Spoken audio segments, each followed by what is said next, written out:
दोस्तों 15 अगस्त 2021 अफ़गानिस्तान के लिए एक ब्लैक डे रहा है क्योंकि इस दिन तालिबान जैसे आतंकी ग्रुप ने पूरे अफ़गानिस्तान पे कब्जा कर लिया है। अफ़गानिस्तान के राष्ट्रपति ने भी सरेंडर कर दिया है।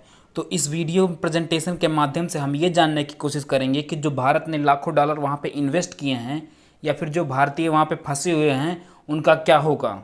और साथ ही साथ हम यह भी जानेंगे कि तालिबान का उदय कैसे हुआ, वह इतना ताकतवर कैसे हो गया कि वह पूरे राष्ट्र को कब्जे में कर लिया, जबकि वहाँ अमेरिकी तालिबान को लेकर जो रिपोर्ट आ रही हैं और जो भी वीडियो फुटेज आ रहे हैं उनसे ये पता चल रहा है कि तालिबान के पास अत्याधिक आधुनिक हथियार हैं और उनके पास जो भी गाड़ियां दिख रही हैं वो बहुत ही महंगे हैं, एसयूवी जैसे गाड़ियां हैं। पुराने तालिबान वालों का वेशभूषा पुराना होता था, उनका रहन सहन भी कबीलों के जैसा होता था, लेकिन ये जो नए वाले हैं इनके साफ कपड़े दिखाई देते हैं। हालांकि दोनों का विचारधारा एक ही जैसे लेकिन महिलाओं के बारे में उनका विचार खतरनाक ही है। पुराने तालिबानियों में एक तरह का पागलपन दिखाई देता था, लेकिन अब के जो हैं उनमें अनुशासन नजर आता है और उन्हें ऐसा लगता है कि काफ़ी अच्छी ट्रेनिंग दी गई है। वो काफ़ी आत्मविश्वास के साथ लड़ाई करते हैं। तो आत्मविश्वास भला कैसे ना हो जब उनके पास इतने पैसे जो आ गए हैं। तो सवाल ये उठता है कि इन आतंकियों के पास इतना ज़्यादा पैसा कहाँ से आया, जबकि आज के 5 साल पहले इन आतंकवादी ग्रुप के पास इतना पैसा नहीं था। इसके पहले जो सबसे अमीर आतंकवादी ग्रुप था वो आईएसआईएस था, क्योंकि उनको बहुत सारा इस्लामिक चरमपंथी ग्रुप से फंड मिला करता था। एक गोपनीय रिपोर्ट की माने तो पिछले 2 साल में इनका संपत्ति 400% बढ़ गया है। रिपोर्ट में लिस्ट बनाकर दिखाया गया है कि तालिबान के पास इतना पैसा कहाँ से आते हैं, इन पैसों को तालिबान किन किन मदों में और कहां कहां खर्च करता है। रिपोर्ट जो मिला हुआ है उसमें तालिबान की पूरी कमाई का हिस्सा दर्ज है। रिपोर्ट में कहा गया है कि तालिबान माइनिंग से 464 मिलियन डॉलर कमाता है और मादक पदार्थों की तस्करी से उसे 416 मिलियन डॉलर की आमदनी होती है। वहीं अलग अलग चरमपंथी संगठनों से लगभग 250 मिलियन डॉलर चंदा मिलता है और तालिबान जिन इलाकों पे कब्जा करता है वहां से वो असूली भी करता है। रिपोर्ट में इस बात पे प्रकाश डाला गया है कि तालिबान एक स्वतंत्र राजनीतिक और सैन्य इकाई बनने के लिए आत्मनिर्भरता की तरफ बढ़ रहा है और इस कोशिश में उसे पैसे के लिए किसी देश या किसी संगठन का मोहताज ना होना पड़े। तालिबान पाकिस्तान जैसे देशों पर अपनी निर्भरता कम कर रहा है, वह कमाई के खुद के स्रोत जनरेट कर रहा है। रिपोर्ट के मुताबिक वर्ष 2017-18 में तालिबान जैसे आतंकी ग्रुप को लगभग 500 मिलियन डॉलर विदेशी सोर्सों से मिले और वह इसी विदेशी निर्भरता को कम करने का प्रयास कर रहा है, जिसका रिजल्ट 2020 में दिखाई दिया कि तालिबान काफ़ी कम पैसा बाहर से लिया है। हैरानी की बात यह है कि अफगानिस्तान सरकार ने अपने रक्षा बजट को 2020 में ही सबसे ज़्यादा कम कर दिया। उसका कुल रक्षा बजट लगभग 5.5 अरब डॉलर था, जिसमें से 2% से भी कम उसने खर्च किया।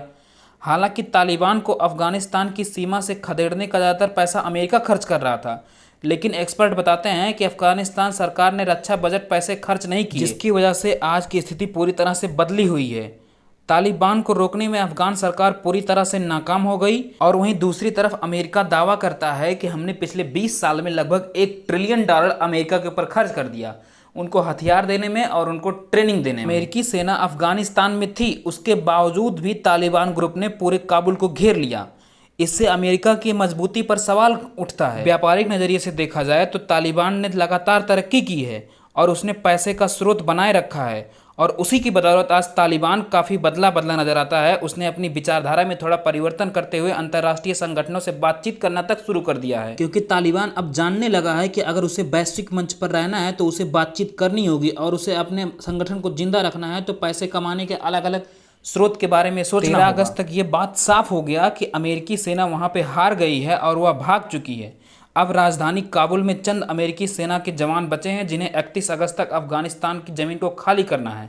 इस साल अप्रैल महीने में अमेरिकी फ़ौज ने अफगानिस्तान से निकलना शुरू कर दिया, जिसका परिणाम ये हुआ कि सिर्फ 4 महीने में ही तालिबान ने लगभग 65% हिस्सा अफगानिस्तान का कब्जा कर लिया।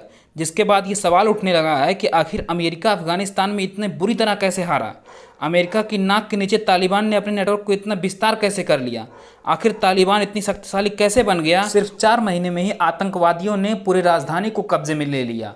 ये सभी सवाल अमेरिका के नाकामयाबी को ढोल पीटने के लिए काफ़ी हैं। जिस तरह से आज अमेरिका पूरी तरह से हार चुका है तालिबान से, उसी तरह से रूस भी कभी इनसे लड़ा था और वह भी हार गया।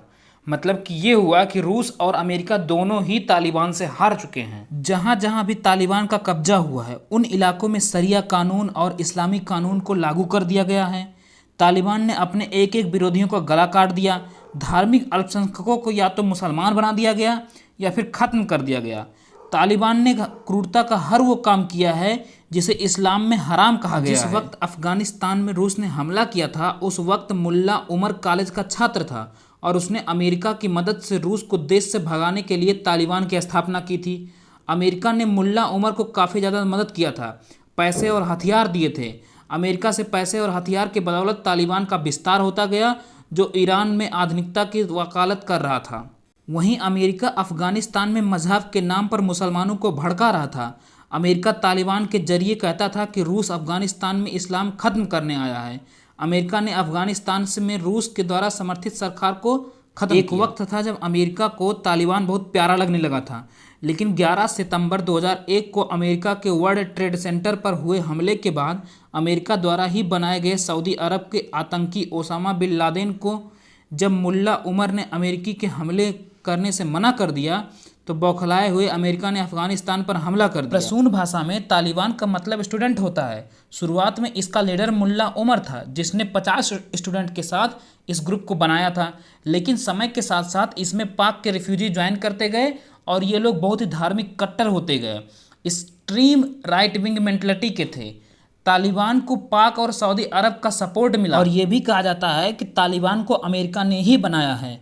ये बात टेक्निकली सही तो नहीं लगती लेकिन प्रैक्टिकली ज़्यादा सही लग रहा है क्योंकि अमेरिका ने ही इसको हथियार प्रोवाइड किया था शुरुआत में। अफगानिस्तान का कल्चरल हिस्ट्री जो रहा है, बुद्धा स्टैचू, उन्हें तालिबान के द्वारा डिस्ट्रॉय किया जा रहा है। इस वीडियो में इतना ही दोस्तों। जय हिंद।